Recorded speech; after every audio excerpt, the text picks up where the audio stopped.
Hello and welcome to another episode of today's GK. I am Pooja Devedi, and in this segment we are going to discuss objective questions to help you crack prelims. So let's begin with the practice question of last segment. What is the theme of India's 75th Independence Day? Nation first, always first, Atmanirbhar Bharat, healthcare first, India always first. So many of you have answered it correctly. The correct answer to this question is option A, that is nation first, always first. The theme of India's 75th Independence Day celebration was Nation First, Always First. India celebrated its 75th year of independence at the Red Fort, from where the Prime Minister addressed the nation. Moving forward, consider the following statements. Slender Loris is a nocturnal primate. Slender Loris is found in the tropical scrub and deciduous forests, and IUCN has listed Slender Loris as critically endangered, whereas they are listed under the Schedule 1 of the Wildlife Protection Act of India 1972. We have to select the correct statement. So, if we talk about Slender Loris, this is yes, a nocturnal primate. Okay, nocturnal means active in the night. Primate means, in zoological terms, the categories of tarsiers, apes, monkeys, humans, these are considered as primates. And yes, it is found in the tropical scrub and deciduous forest, that means between the two tropics, Tropic of Capricorn and Tropic of Cancer. Then, third statement is not correct because it is listed as endangered and not critically endangered in the IUCN red list, whereas, yes, it is scheduled under Schedule 1. It is kept under Schedule 1 of the Wildlife Protection Act of India 1972. So, the correct answer to this question is option B, 1 and 2 only. The Kandaur Hills in the central Tamil Nadu's Karur district are home to the Kandaur Reserve Forest. These forests are home to the shy and reclusive Slender Loris, a species of primate. There is a conservation dilemma regarding these animals in the area currently. Slender Loris is a small, nocturnal primate commonly found in the tropical scrub and deciduous forest as well as the dense hedgerow plantations bordering farmlands of South India and Sri Lanka. Moving on, IUCN has listed them as endangered, whereas they are listed under the Schedule 1 of the Wildlife Protection Act of 1972. Moving on, consider the following statements regarding SAMVAD program. The program is aimed at mental health outreach for children who are abandoned and orphaned. It is launched by the Ministry of Education, formerly the Ministry of Human Resource and Development, and it is listed by the National Institute of Mental Health and Neurosciences, that is NIMHANS. We have to select the correct statement. If we talk about the SAMVAD program, this is much needed if we talk about the post-second wave of COVID, because many children, at least 1 million children, have lost at least one of their parent. So that is of course needed. But this doesn't come under the Ministry of Education. It comes under the Ministry of Women and Child Development. So, first is correct, second is incorrect, but third is correct. That it is led by NIMHANS. So the correct answer to this question is option C, 1 and 3 only. If we talk about recent times, the Ministry of Women and Child Development has launched the second phase of the SAMVAD program. The second phase was launched on the completion of 1 year of program. The program is aimed at mental health outreach of children who are abandoned and orphaned, child survivors of trafficking or in conflict with law. It is launched by the Ministry of Women and Child Development, and it is led by the National Institute of Mental Health and Neurosciences. Which of the following initiatives resulted in the adoption of the founding principles of the non-aligned movement, Brasilia Declaration, Bandung Conference, Nairobi Declaration, Vienna Convention. So, if we talk about non-aligned movement, that means to not take sides and stay neutral, in simple terms. And it was adopted by the Bandung Conference. It is a city in Indonesia. Okay. So the correct answer is option B, and the non-aligned movement was found during the Cold War as an organization of states that did not seek to formally align themselves with either the USA or the Soviet Union, which rooted for capitalism and socialism respectively, but sought to remain independent or neutral. The Bandung Conference that resulted in the adoption of the founding principles of non-aligned movement.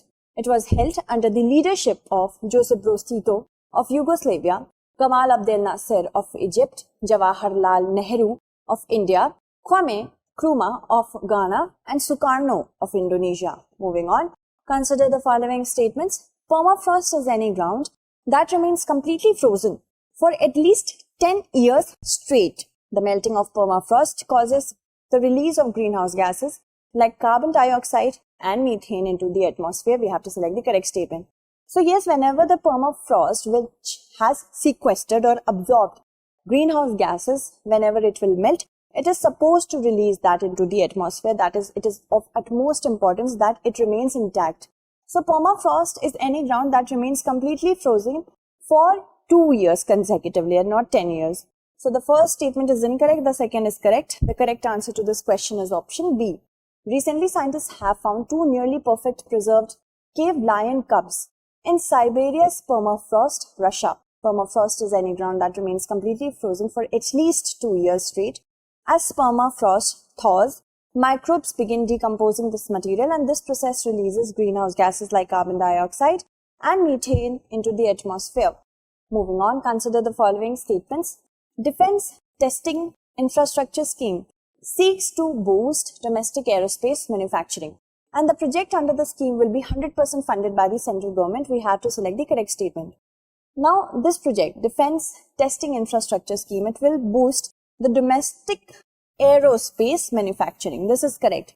And this will not be 100% funded by the central government, but 75:25, where 75 will be the funding of 75% the funding from the central government and 25 by a special purpose vehicle consisting of the contributions of the state government and the private entities. So, second is incorrect, the first is correct. The correct answer is option A, one only.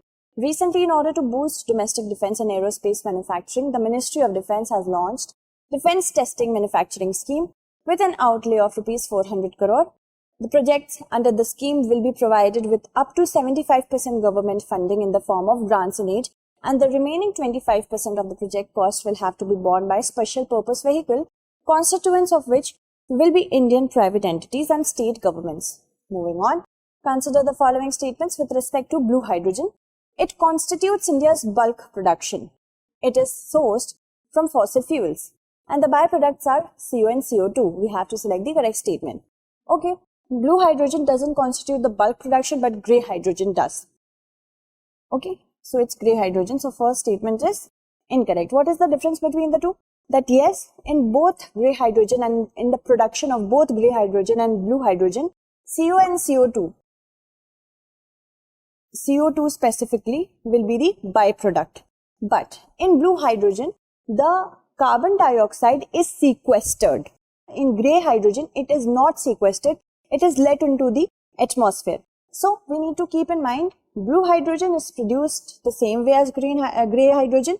But when we talk about the sequestration of carbon dioxide, it is in blue hydrogen, so that it can be captured and stored and used for purposes in the future. So the first statement incorrect, the second is correct, and yes, it is sourced from fossil fuel. The second statement is correct. Second and third being correct, the correct answer is option B. In a push for India's energy security, Prime Minister in his Independence Day speech on Sunday announced a national hydrogen mission for the country. Hydrogen is the lightest and first element on the periodic table, and since the weight of hydrogen is less than air, it rises in the atmosphere and therefore rarely found in its pure form, that is H2. Now, hydrogen is a complex element if we talk about its presence on Earth. It is not found in pure matter. So, it can be found through water or through the production with the help of burning of fossil fuels and in hydrocarbons. And also, a standard temperature and pressure, hydrogen is a non-toxic, non-metallic, odorless, tasteless, colorless and highly inflammable diatomic gas. Blue hydrogen is sourced from fossil fuels and it has the byproducts carbon monoxide and dioxide, and byproducts are captured and stored, so better than grey hydrogen. Grey hydrogen constitutes the bulk of India's production. Moving on, consider the following statements with respect to United Nations Security Council. The most important function of the UNSC is maintaining peace and security at the international level, and it takes the lead in determining the existence of a threat to peace or act of aggression. The UNSC cannot impose diplomatic relations, severance, financial restrictions and penalties, blockades, and even collective military action if required. So we have to select the correct statement. So the first statement is definitely correct, that the most important function of the UNSC is to maintain peace and stability at the international level, and it takes the lead in determining the existence of threat to peace or act of aggression.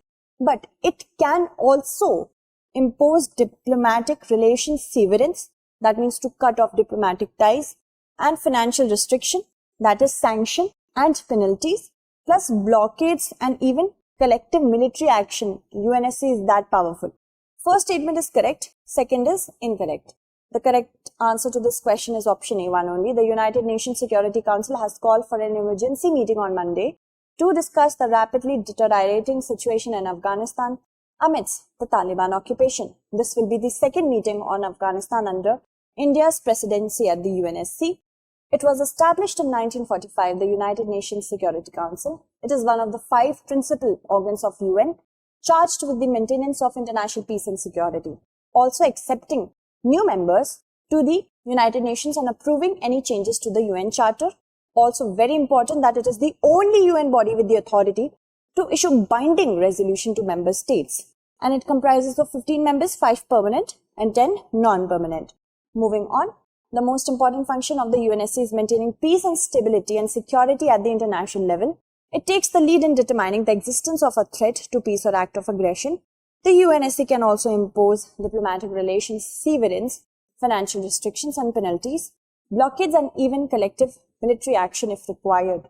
Moving on, consider the following countries: Uzbekistan, Tajikistan, Kyrgyzstan, Turkmenistan, Iran.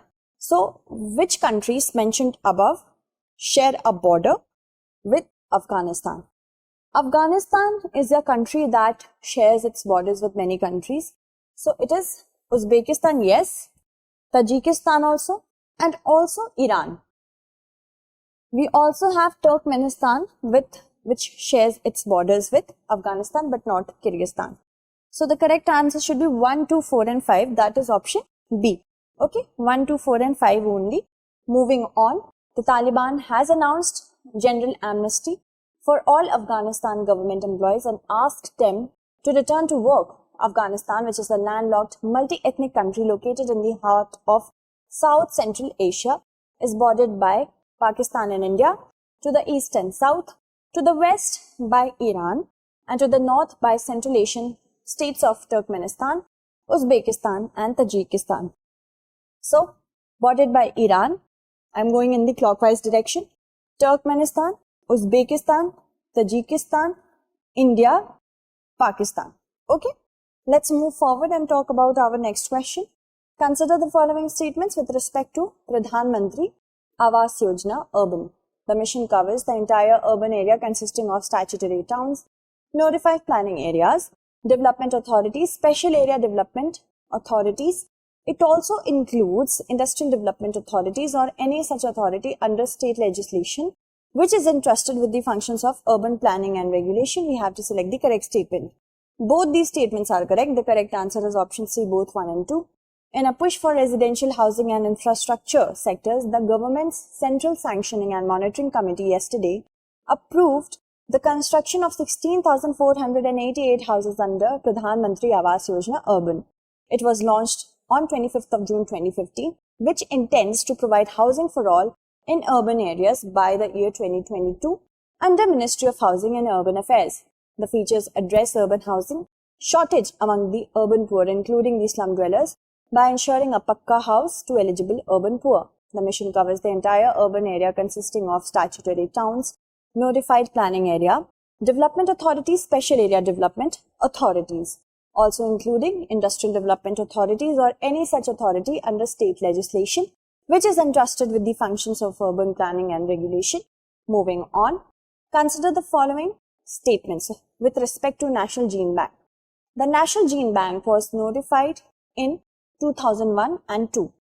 The NGB has only 3 kinds of facilities, namely seed gene bank, cryogenic bank or cryogene bank, in vitro gene bank. We have to select the incorrect statement. The National Gene Bank, it was announced in the year 1996 and 1907. So, the first statement is incorrect. And this has 4 types of facilities along with seed gene bank, cryogene bank and in vitro gene bank. We have one more. Let's find out. So, both these are incorrect. The correct answer to this question is Option C, both 1 and 2. Agriculture Minister Narendra Singh Tomar inaugurated a revamped state-of-the-art National Gene Bank at the National Bureau of Plant Genetic Resources in the Pusa complex. This is the world's second largest gene bank located in the national capital. It was set up in 1996 to preserve the seeds of plant genetic resources for future generations. The National Gene Bank was notified in the year 1996-97 and it is hosted by National Bureau of Plant Genetic Resources, New Delhi.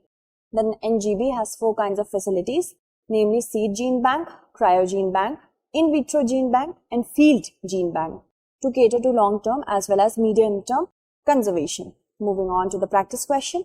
Consider the following statements. Sainik schools are under the administrative control of Ministry of Defence. All Sainik schools in the country will now be open for girls also. We have to select the correct statement.